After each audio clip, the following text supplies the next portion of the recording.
Mahirap po sagutin yan, Tito Chip, pero Angelica kaya, pwede Basta- mo sagutin kung basta- masarap yung sinisip-sip ang mga dati.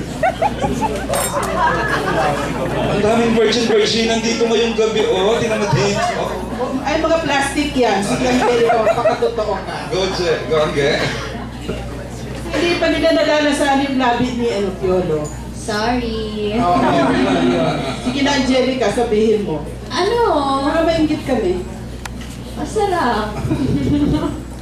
Hindi, syempre, tita, mahirap naman pong isipin yun habang ginagawa, di ba? Alam ko, pero ang Hindi ko naman po ini-imagine na, ay, tama yung hagod. Hindi ko naman po yung pwedeng isipin habang nag-eksena kami kasi medyo baka naman po nakaka-off po yun sa katrabaho. Kasi artista ka, di ba? Nilalagay mo yung role mo sa sarili mo. Parang ikaw yun.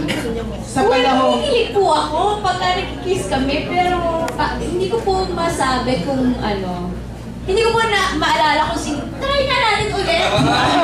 Sample. O, anyways, alam ko naman. Hindi ko po maalala kung sinisip-sip. Parang hindi naman po. Parang pa sweet lang, ganon. Hindi, sobrang gentleman po kasi ni Papa P. So, hindi naman po ganon. Sarap lang talaga.